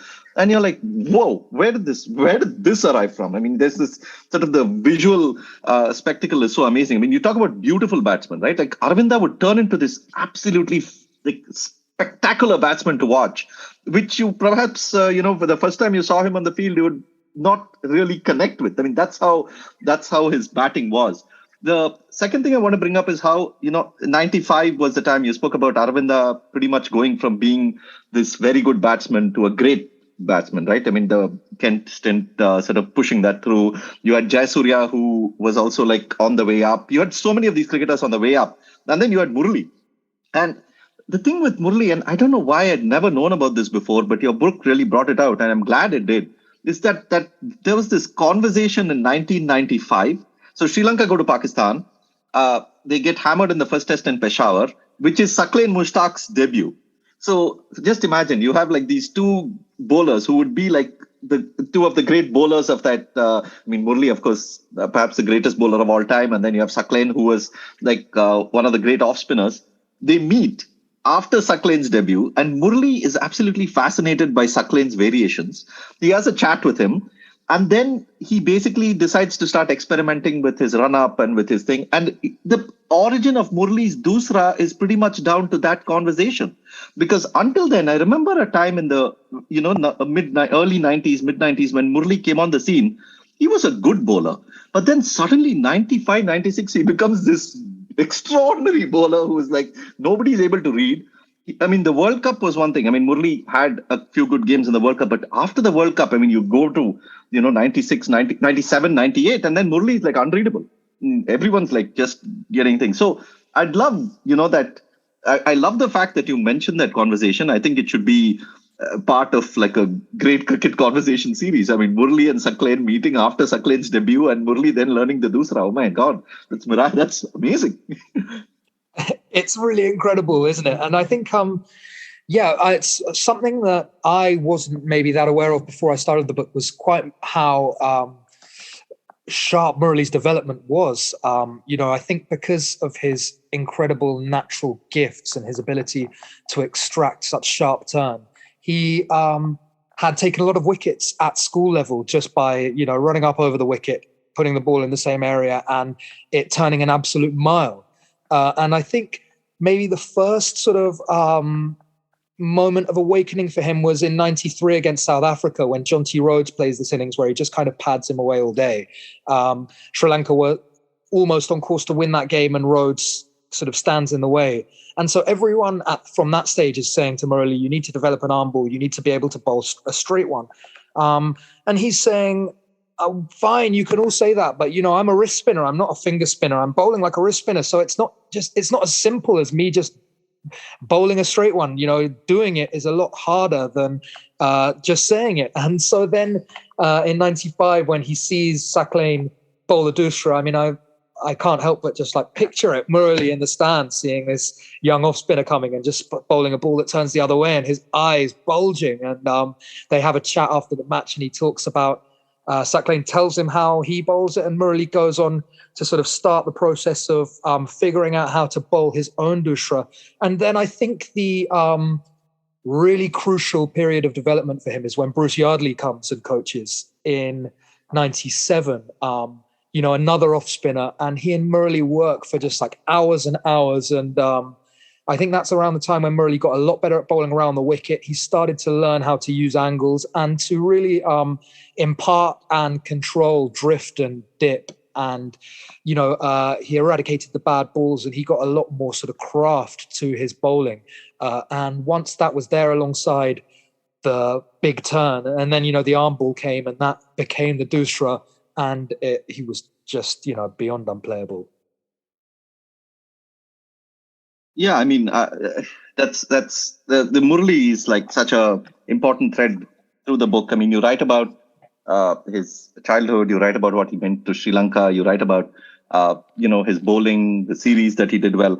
But through it all, I mean, did you ever get this impression that despite him being a Tamil at a time, such a volatile time in Sri Lankan cricket history, with all that was going on with the the LTT and everything else, it seems that because of the fact that he was a hill country Tamil and because of not the Jaffna Tamil, and it just seems that he wasn't like at the absolute center of the sort of the political aspect of things, but there was a certain sideways position that he was in, and in a sense that even like the Jaffna Tamils didn't really consider him authentic enough for their struggle, right, as a symbol of their struggle. Because otherwise, I would imagine, had he been a Jaffna Tamil, I mean, this would have just been like, he would have been the absolute, in the crosshairs, so to speak, of that whole situation. He wouldn't have played for Sri Lanka. Exactly. Yeah, that's also the hypothetical. I think you're right to strike on the fact that, his upbringing was in the hill country, Sid, which makes a massive difference. And in a sense, I mean, I haven't spoken to Murali, sort of about his political beliefs, but you get that feeling of kind of a bit of trapped in the middleness. He isn't from the northern or eastern part of Sri Lanka, so he wouldn't have probably grown up with kind of Islamist ideas around him. He went to Trinity College, Kandy, which I assume was, sort of the overwhelming majority of kids would have been Sinhalese there. And I think there are real questions over whether, if he was a Jaffna Tamil, would he have been able to be in the Sri Lanka team at this stage? I think the answer is probably not. I know Andrew Fidel Fernando's looked at some of the Jaffna cricketers, the lost guys, and there's one story which really stood out to me of a guy called M. Kandipan, I think. Kandipan, who tried to make it south during the Civil War, and I mean, literally just couldn't. The quite literal roadblocks which faced him every step of the way made it impossible. And so I think Murali, being from the hill country, makes it much easier for him to kind of assimilate into the Sri Lankan side, and it's not quite as big a political statement as it would have been if he were a Jaffna Tamil. But I think that it's still, a hugely powerful symbol for a Sri Lanka that's trapped in a really ceaseless, horrible civil war. That Murali becomes like so central to this team, so central to them winning matches, and that I think it was when I spoke to Sangha about this, that he said, we got this kind of feeling that the Sri Lankan cricket team existed outside of Sri Lankan politics and everything that was going on. And I think there is that kind of little bit of feeling that this is like a symbol of how great Sri Lanka could be if we put all our differences behind us and just accepted each other as Sri Lankans. So I think, Yeah, I mean, I even in when during Murali's career, and when people were writing about him, there was hardly, there was hardly any mention of that. Of course, a lot of cricket writing tries to stay away from politics, and they try and just focus on the cricket.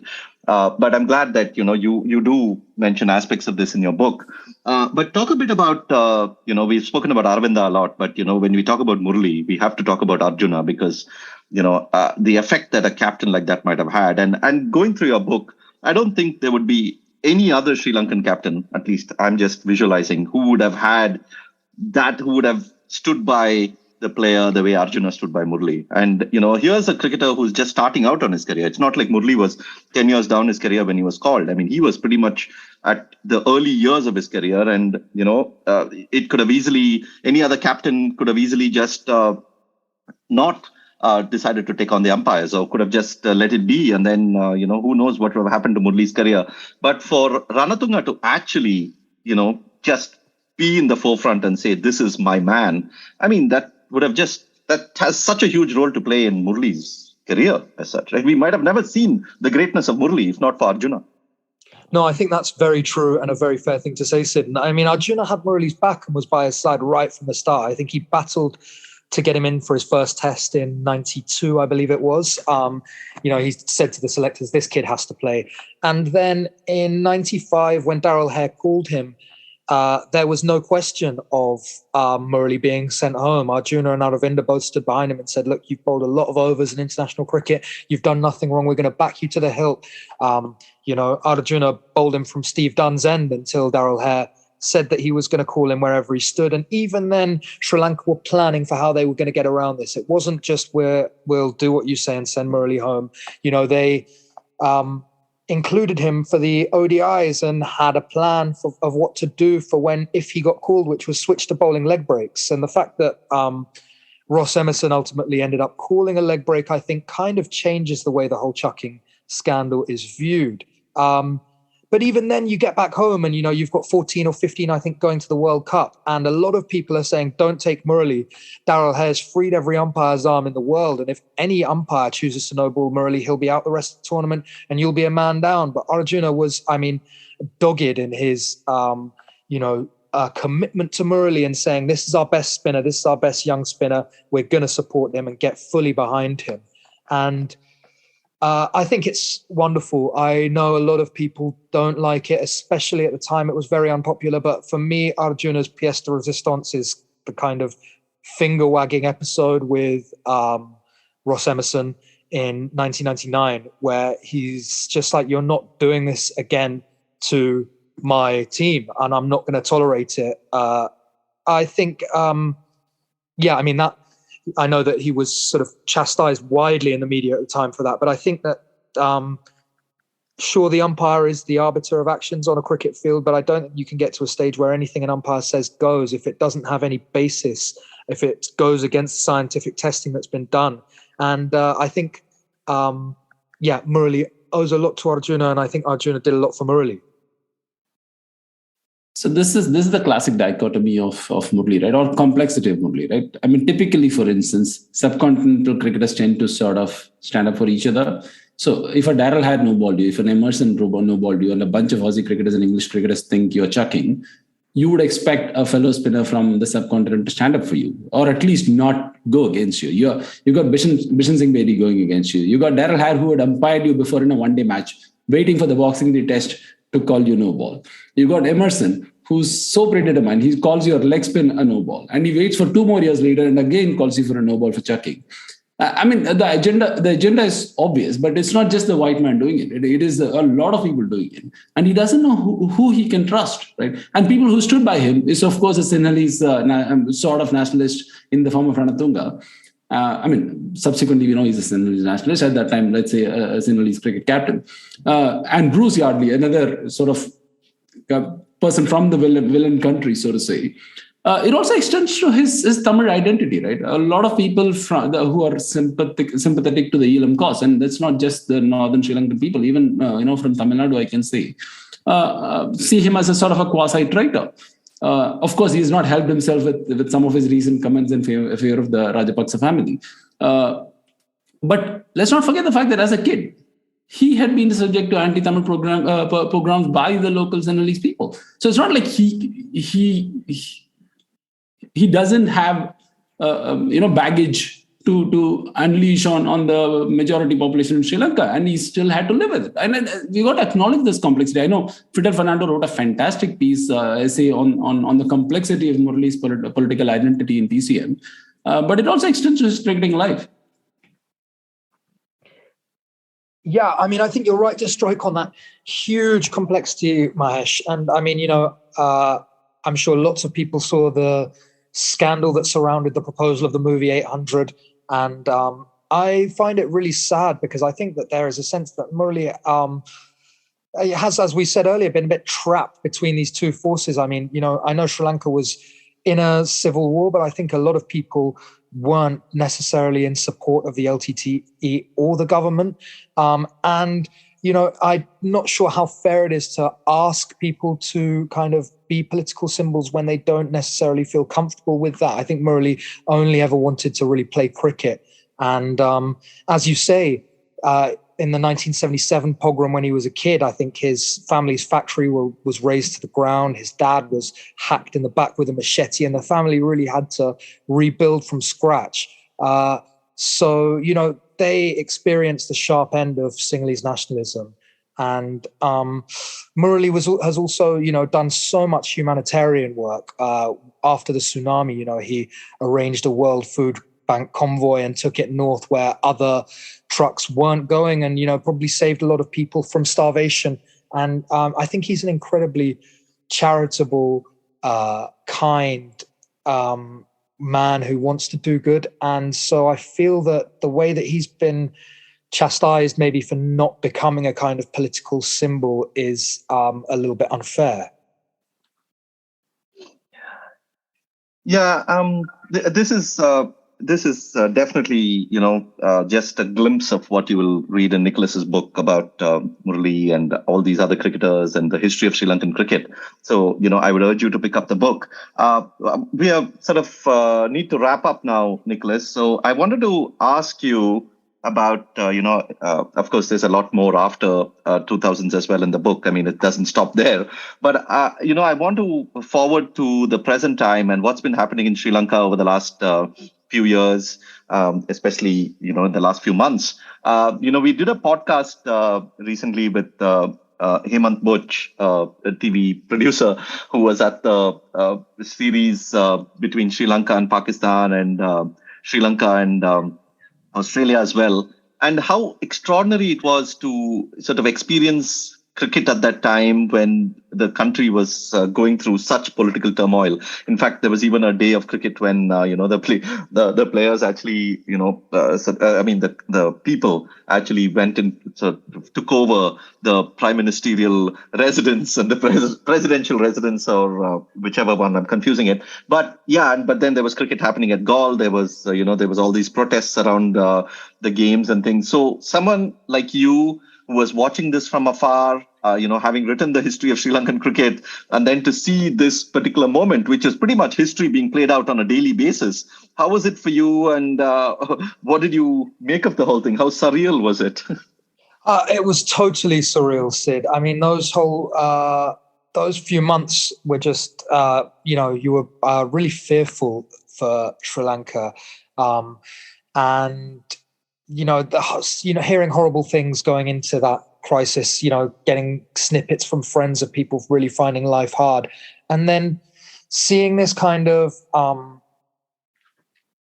outpouring of like unhappiness against the government, and the way that cricket was used as kind of a vehicle or a conduit to express that, I think was just incredible, especially as, cricket and politics have always been linked in Sri Lanka. There was talk of whether it was kind of appropriate for Australia to be touring at that time when, Sri Lankans were struggling to put food on the table, when most people couldn't get gas to take their car to the shop or whatever. And so, I mean, to see Australia come and then crowds turn out in droves, support Sri Lanka, support Australia, express their distaste for the government, I think it was incredible. And, Sri Lanka is not a place where political authority has been challenged often or easily. And so I think to see several cricketers standing up and taking the lead and saying, what the Rajapaksa's government's done cannot continue and won't be tolerated was really powerful. And so I think it's always great to see cricket being leveraged as a force for good. Yeah, I mean, I think if you ever decide to write a part 2 of the history of Sri Lankan cricket or anything related to Sri Lankan cricket, I won't be surprised if the very first chapter is around a test match in Galle, protesters on the outside, Prabhat Jayasuriya standing at the top of his run-up and about to take like 1 million wickets in a test match or something. Yeah. Anyway, this was great. Fascinating to talk about Sri Lankan cricket always, and wonderful read. Thank you so much for writing this book, and congratulations. We wish you the very best, and hopefully we can have you on the podcast in the future to talk about some other aspect of cricket or Sri Lankan cricket or any other piece of book that you write. I hope so. And thank you guys so much for having me on. It's been an absolute pleasure. I've really enjoyed chatting some stories with you, and I hope to be back and chat some more cricket down the line. Yeah, it's amazing that we have gone through 2 hours of chatting about Sri Lankan cricket and not mentioned too much of Mahela or Sangha or Malinga or, all these other great cricketers who have played for them recently. But I don't mean that as a slight at all. I just wanted to touch more upon the history aspect of it. And I see this as more like a recent history or more of a present continuous. So, but please read the book. It covers much more than what we have spoken about. It is a wonderful read, gives you a great glimpse of Sri Lankan cricket over the years. So having said that, thank you for listening, and usual reminder about, War Minus the Shooting and Cricket Beyond the Bazaar, the 2 books that I link. I'll also link Nicholas's book, of course, so you can pick that up. And I would urge all of you to pick up the physical copy because it's also a keepsake. It's not just something that you want to, have. It's something that people who like physical books, okay, Mahesh is will probably give me a snigger for this, but people who like physical books may want to keep this on their bookshelf. And they may want to, peek at it from time to time. And then Mahesh will tell me how you can do that even in the Kindle and all. That's all fine. No, sorry. In my defense, I live in Singapore. Real estate is very expensive. So every little space, like the cost of the book is nothing compared to the cost of real estate that I need to store it. So I'm always a Kindle fanboy. Okay, so yeah, Kindle fanboys can pick it up on the Kindle. Physical book fanboys can pick it up on physical book. And thank you, Nicholas. A real pleasure to have you on the show. Oh, thank you guys so much. India have won the series. They're going to get back for 2. India home. Lords goes wild.